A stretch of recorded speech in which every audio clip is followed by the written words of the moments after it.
Yeah, I'll tell you what, I have no issue calling that the worst offensive performance of the year. I'm not sure it's toppable. I'm not sure that that crown is even able to be taken. You know, it's really sad when I'm thinking back of, is that even the worst offensive performance the last 2 years, considering last year's offense was just in general one of the worst we've ever seen. It's a debate, at least. So let's talk about this fantastic 4th of July baseball game, all today on Locked On Tigers. You are Locked On Tigers, your daily Detroit Tigers podcast. Part of the Locked On Podcast Network, your team every day.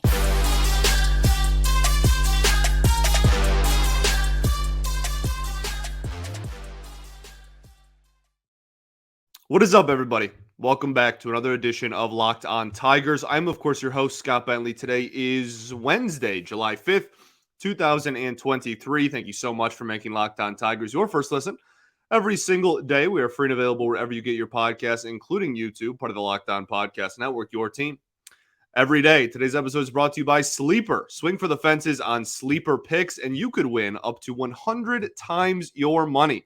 Download the Sleeper app and use promo code LOCKEDON, and you'll get up to a $100 match on your first deposit. Terms and conditions apply. See Sleeper's terms of use for details. Currently operational in over 30 states. Check out Sleeper today.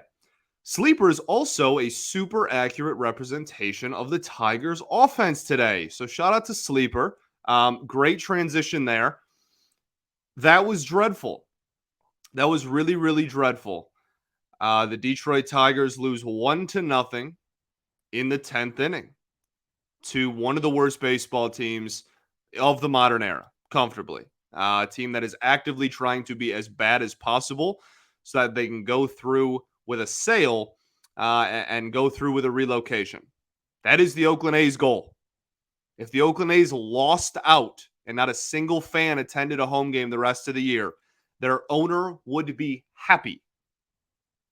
That is the current state of the Oakland Athletics. And it's sad. I have a soft spot for the Oakland A's. I think a lot of baseball nerds that are, in my generation do because of Moneyball and whatnot.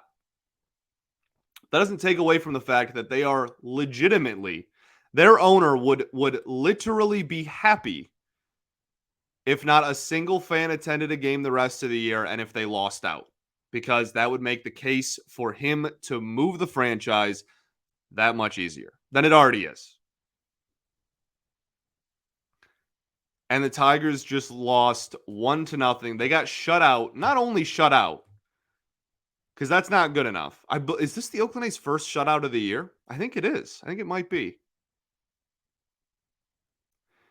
Regardless, you got shut out by the Oakland Athletics, and not only through 9, you couldn't even score the Manfred runner in the 10th. And you couldn't even not even just score him.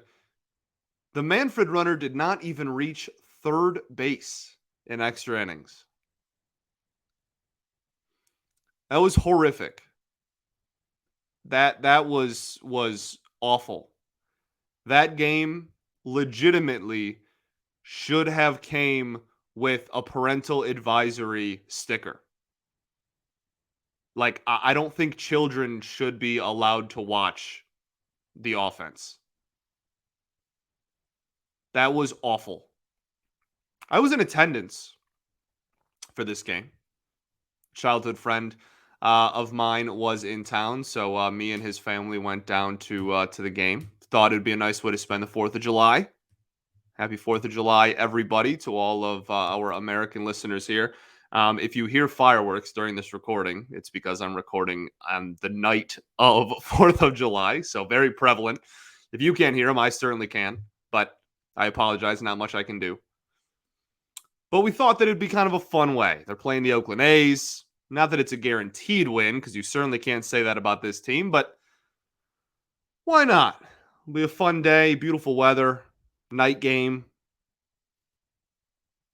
And they did not score a single run in 10 innings, including an inning in which the runner started on second base. So far, I haven't told you anything you don't already know. But that doesn't make it any less preposterous that it happened.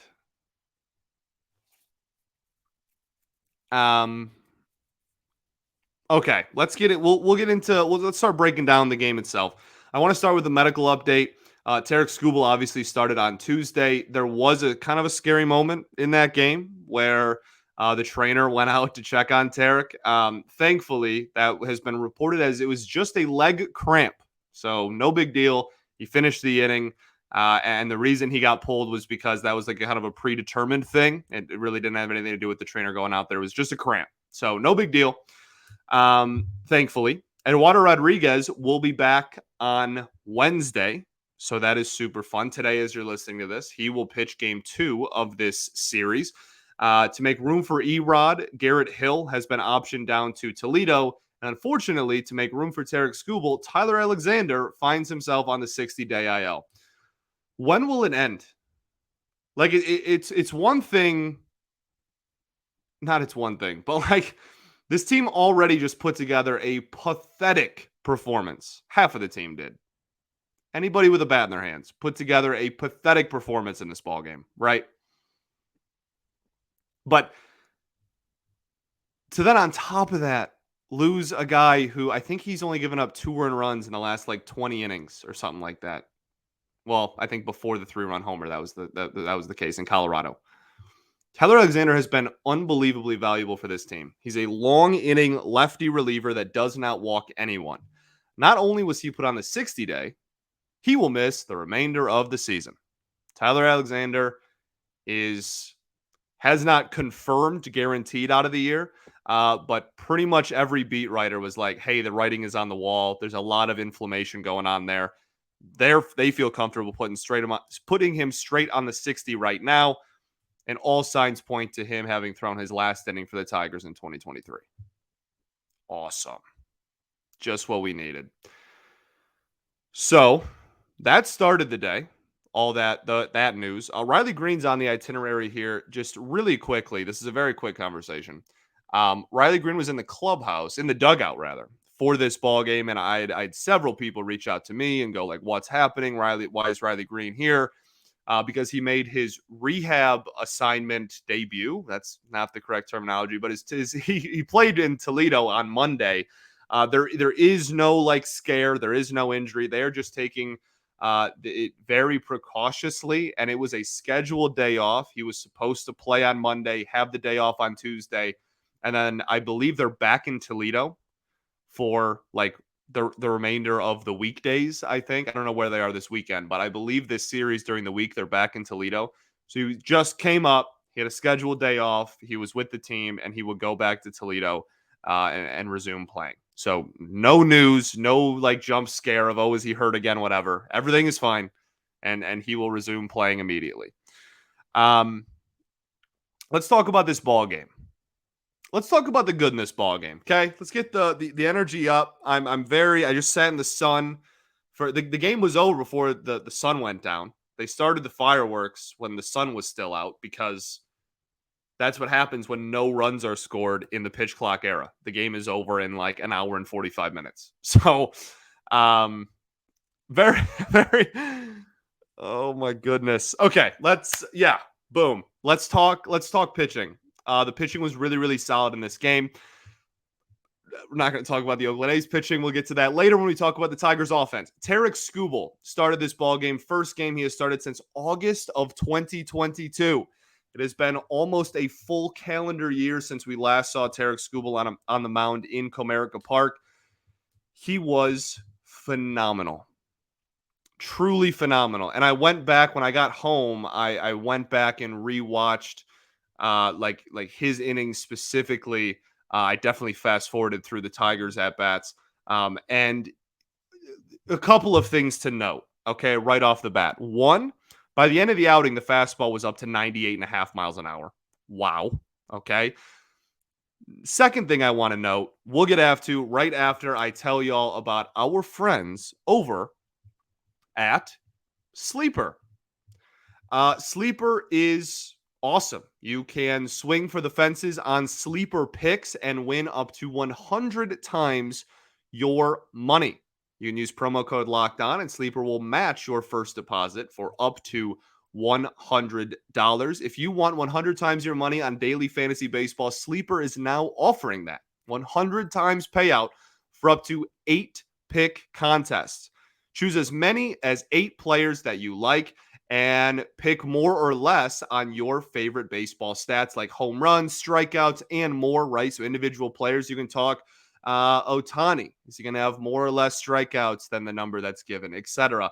Get your picks right, and you could win big. Sleeper is awesome. I actually use Sleeper not only for daily, baseball like this, but also like my dynasty like seasons, right? For fantasy football and for fantasy baseball. And they just keep growing and growing. It's very user friendly. The app is the best, genuinely. Entries can be made in 30 seconds or less. It's truly that easy. It's safe and fast withdrawals. There really is no downside. So use promo code Locked On, and you'll get up to a $100 match on your first deposit. Terms and conditions apply. You can see Sleeper's terms for use and details. Currently operational in over 30 states. Check out Sleeper today.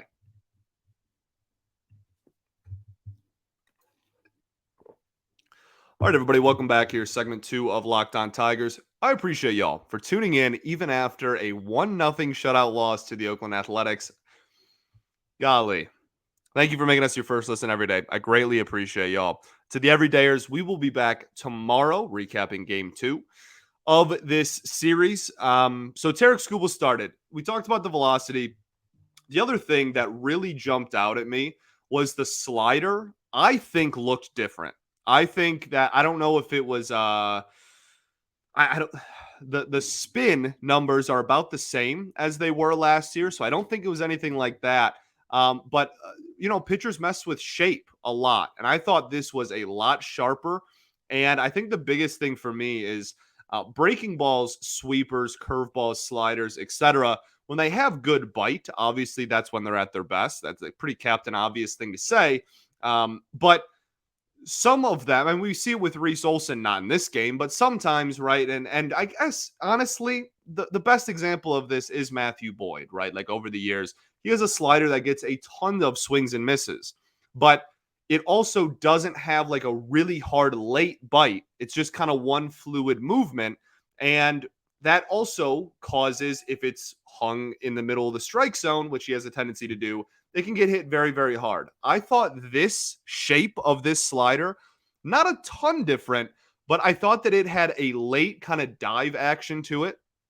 I thought that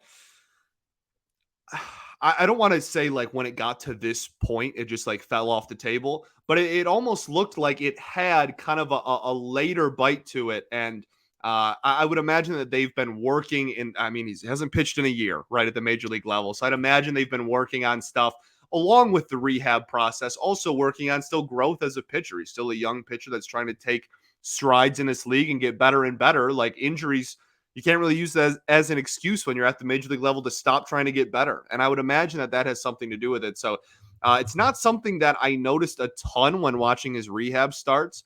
But in this outing, I noticed very, very early on. I love this version of the slider. I saw a few people talking about it on the timeline as well. Just very, very impressive.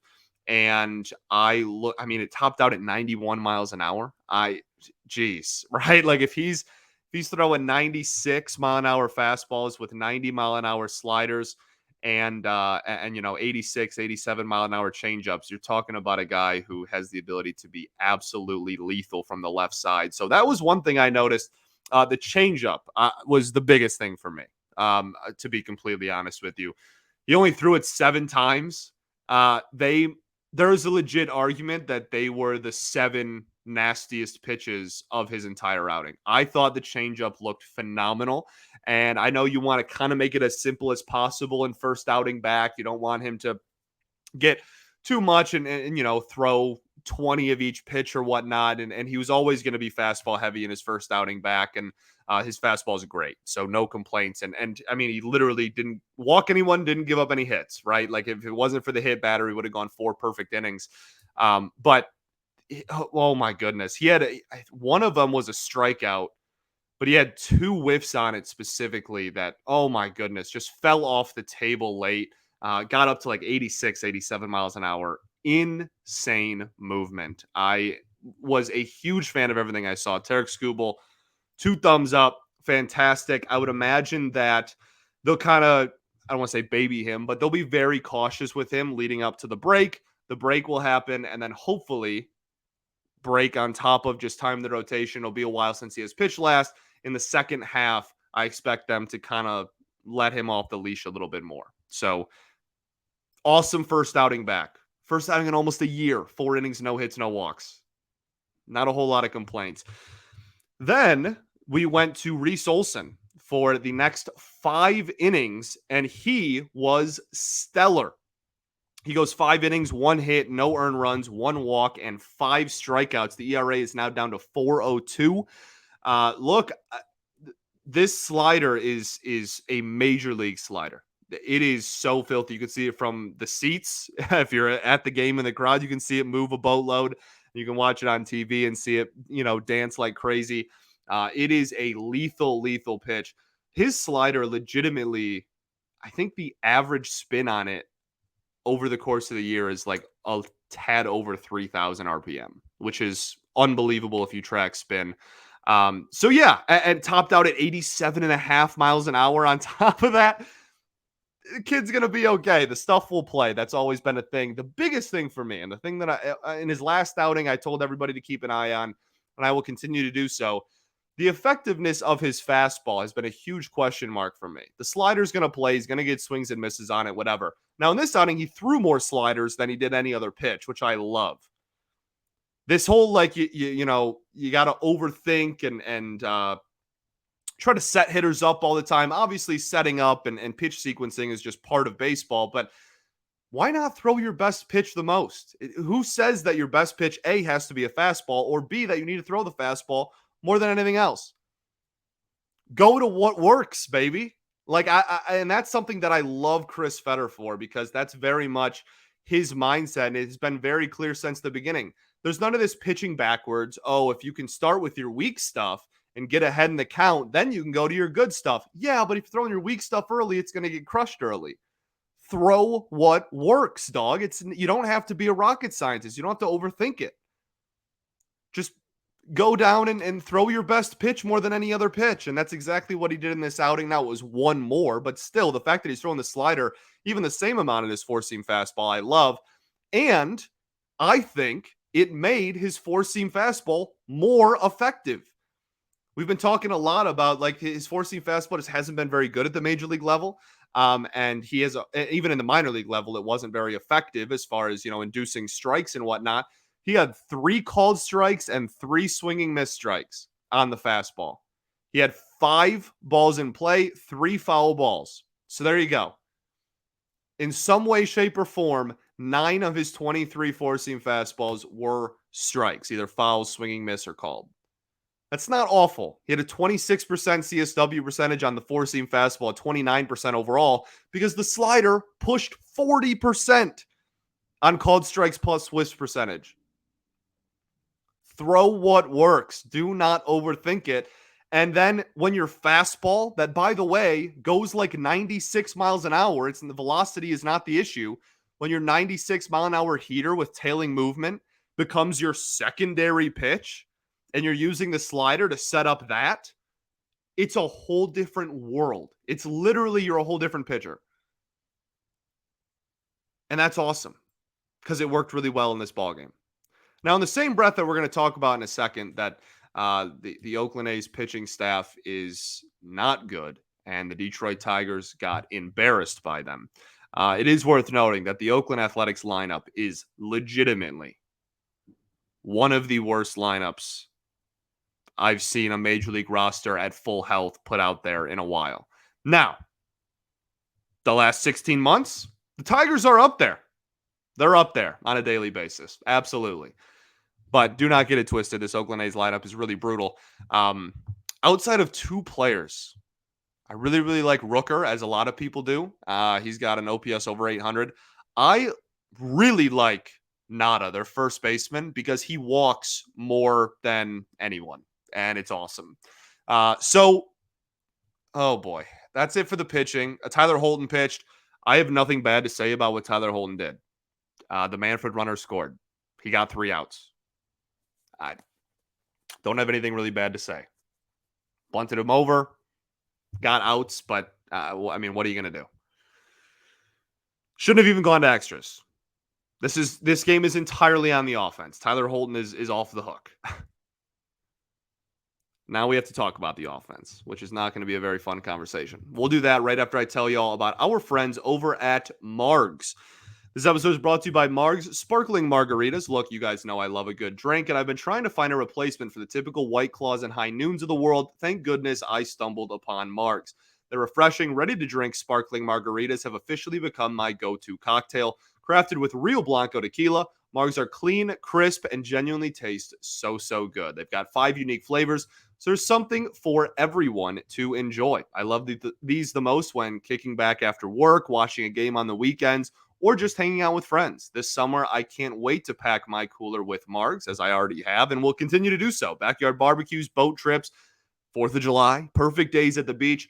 Margs are the drink of summer, no question, and they're going to be the perfect tailgate season drink this fall as well. So visit sipmargs.com now to find a retailer near you. That's SIPMARGS.com to find a retailer near you. You must be 21 or older to enjoy. Cheers, and please drink responsibly. All right, everybody. Welcome back. Third and final segment here, Locked On Tigers. I appreciate y'all for tuning in. So, the Detroit Tigers get shut out by the Oakland Athletics in 10 innings of ball. They recorded 6 hits, 2 walks, and both of them came late in the ball game. Both of them, I think one was in extras and one was in the 9th, right? So they had no walks, I believe, in the first 8 innings. Even so, 2 walks in 10 innings is awful. 6 hits, 0 extra base hits. And went 0 for 10 with runners in scoring position with a team lob of 9. This was, without a doubt, one of the most embarrassing offensive performances I have seen by the Detroit Tigers in recent memory. This was not just, he was spinning it and the Tigers got diced. I would rather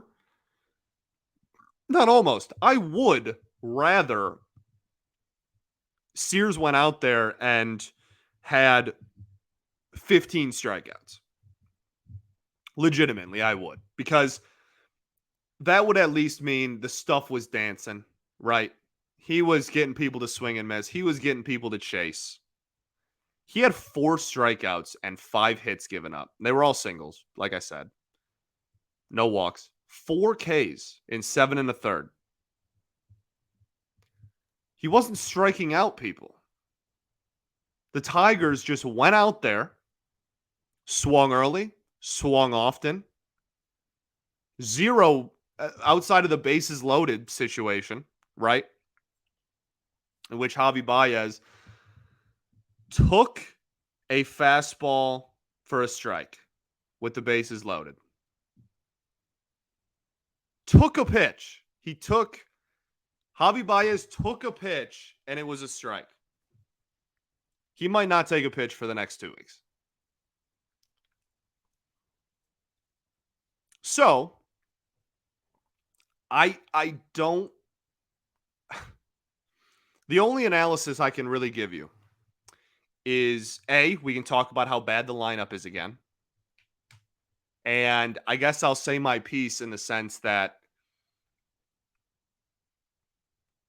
when we're talking about, some people are holding out hope and are like, hey, only 4 games back, 5 games back, whatever, in July. You're getting a ton of players back, right? And I've been very much like pump the brakes. This team still needs a lot of work. And the reason cited is obviously the offense. That's not any new theory. This is something that I said back in May.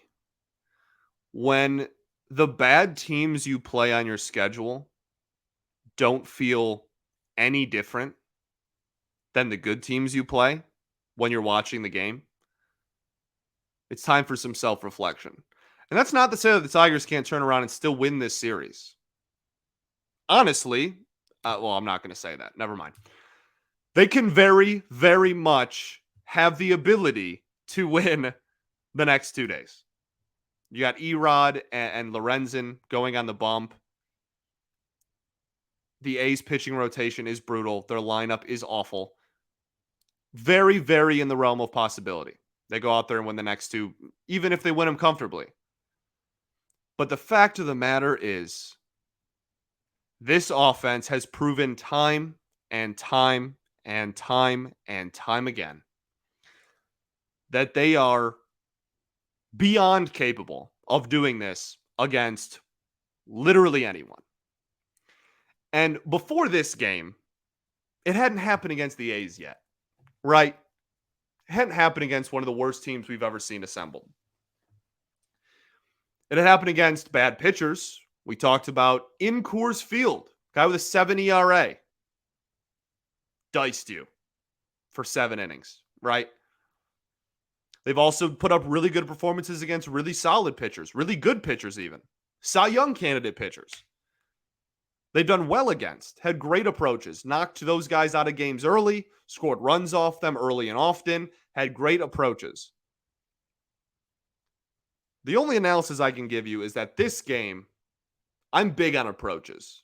I think baseball is all approaches. I think it's and maybe that's the catcher within me, right? I was a catcher my whole life. Maybe that's just how I view the game. But the beautiful thing about baseball is it's a team sport where every single action is a one-on-one battle. I think that's so unique and awesome.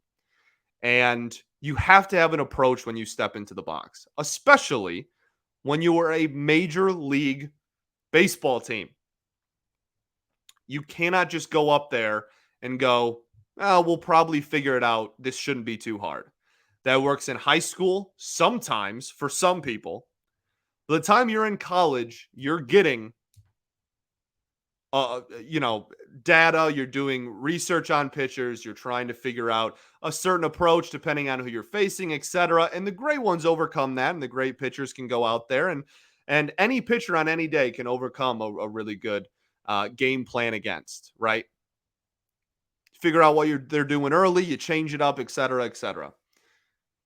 This team, on July 4th, 2023, it legitimately looked like there was zero plan. And I have not intentionally said that very often because I truly don't believe that they're going in unprepared to any game. I don't. But if there was ever a game this entire season to point to and go, did they maybe just show up and throw up for a game? If so, circle on the calendar which one you think it was. This one. And I think that that's embarrassing. And I'm not saying that that's true. I don't know anything you don't know. I find it hard to believe that this coaching staff just didn't prepare the players. I find it hard to believe that the players just truly didn't have a game plan. But golly, from row, I don't even remember what row I was in. It sure as heck looked like it. Just no good at bats outside of Matt Vierling, who went 2 for 4 with a walk, got on base 3 times in this game. Outside of him, there's not a single person that I looked at and was like, this dude is prepared. Miggy had a couple of singles. I guess he can be off the hook. 2 for 4, sure. A whole lot of zeros outside of that. And again, it wasn't like they were getting struck out. It wasn't like, oh, good morning, good afternoon, good night. It was just, we're going to swing at everything because we don't respect this pitcher is kind of how I took it. Oh, this guy stinks. We're just going to go out there and swing the bat and score some runs and go home. What a rude awakening. What a pathetic performance. Genuinely. Kerry Carpenter wasn't in the lineup. That's a good look. That's a real good look because Eric Haas certainly deserves all the at-bats against lefties. Certainly more than Kerry Carpenter does, for sure. Eric Haas, who went 0 for 4 with 2 Ks in this game, is now down to a 561 OPS, and I believe that 561 OPS, when it's split against righty-lefties, he is better against righties than lefties. Kerry Carpenter, fun fact, on the season, right, his OPS on the year is 825. You want to know his OPS against righties is? It's a little over 800. You know what that means? For all you mathematicians out there, his OPS against lefties is better than his OPS against righties. Now, it is like less than 20 plate appearances because he never gets the opportunity to do it. So it's a sample size thing. I think over the course of a season, his OPS would certainly be higher against righties than lefties. But this dude didn't have a 400 OPS against lefties down in the minors. He didn't. Was it great? No. Was it awful? No. You just got shut out by the Oakland Athletics, and your best hitter objectively rode the pine for 7 innings. It's just awful. It's an awful look. It's an awful game plan. It doesn't make sense. You will never convince me that Eric Haas in the left field gave them a better chance to win this ball game than Kerry Carpenter. You won't. You can have the opinion. You can do whatever you want. You can have the opinion. You can strongly believe that. That's fine. I think that's the beautiful thing about sports. We can all have different opinions and debate them. Me, you will never convince me that was the right decision for this ball game. Does it result in a win? Who knows, dog? But Kerry Carpenter drew a walk. He drew a walk in his one at-bat. In one plate appearance, I guess. He could have gone over. He could have. Guess what? I would have came on this show, still gave the same spiel about how awful the offense was, and not one time would I have said, golly, if Eric Haas started over Kerry Carpenter in left field today, I feel like we would have won. With his, 500 OPS against lefties? Maybe even worse. It's infuriating. And, I think AJ Hinch is a good manager. I defend him a lot. I think that on a game-to-game basis, he does a good job. This is something that him and I clearly will just never see eye to eye on. It drives me up a wall. And I don't understand it whatsoever. Because even if he goes out there and he's awful against lefties, and he gets exposed, he's terrible, he goes 0 for his next 20 against lefties. A, at least we know. B, Eric Haas has a 500 OPS against lefties.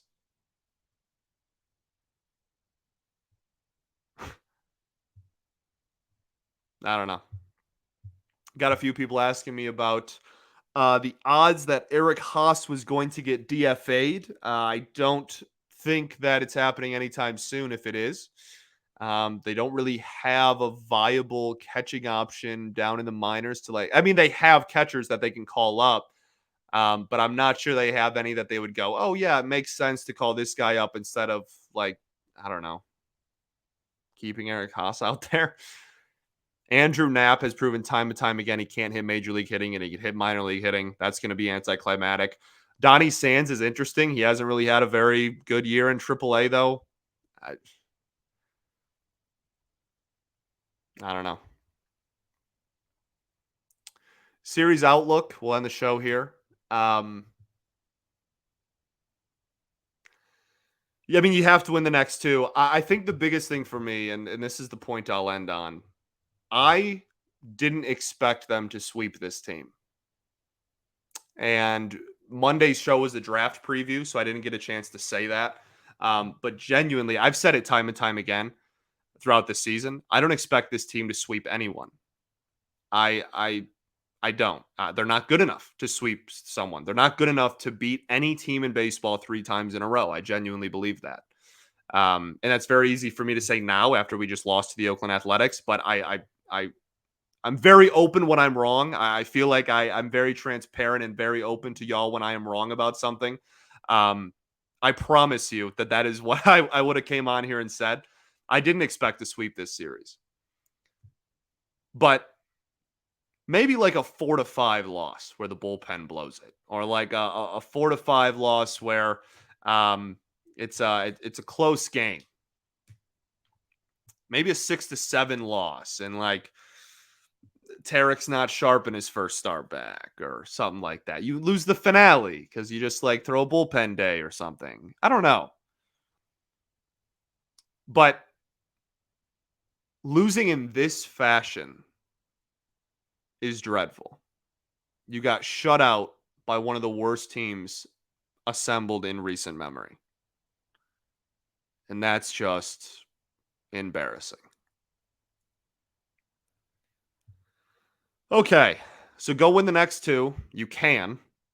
I'm not going to say rather easily, but you can. You so much can just win the next 2 days, take a series win. I expected 2 of 3 going into it, and then you go into Toronto and you have a team that's not living up to expectations, but also like is better than you. And yeah, that I guess that's just where I'm at. Like this team, you can have hope. All we have in this world is hope. I'm not going to be the one to tell anyone to get off the train or get off the bandwagon. You be a fan however you want to be a fan. I think that's the other beautiful thing about sports. But I do just want you to keep in the back of your brain, no matter where you stand on the spectrum of hope of a playoff push, that this team, while they do have the ability to have good approaches and solid execution against good pitching, they also have the ability to get shut out in 10 innings by the Oakland Athletics. And that can rear its head at any time. It already has. Colorado, Texas, et cetera, et cetera, et cetera. Cool. Thanks for making Locked On Tigers your first listen every single day. We are free and available wherever you get your podcasts, including YouTube, part of the Locked On Podcast Network, your team every day. Shout out to the everydayers that do tune in every day. We'll be back tomorrow recapping Erod's first start back. Super pumped to see him on the mound again. Have pretty high expectations. He might not even have an innings restriction, to be honest with you. They might just let him roll because it wasn't an arm or an elbow thing. It was a finger injury. So his arm's still fine. So they might just let him roll. He might not get the Skubal treatment where it's like 4 innings or whatever. They might just let him ride, which is super exciting. Golly, what an awful baseball game. Hope everyone had a great 4th, a safe 4th, and we'll be back tomorrow. Peace and love. Going to therapy's dope. I'll catch y'all then, baby. Let me find the video. Go Tigers.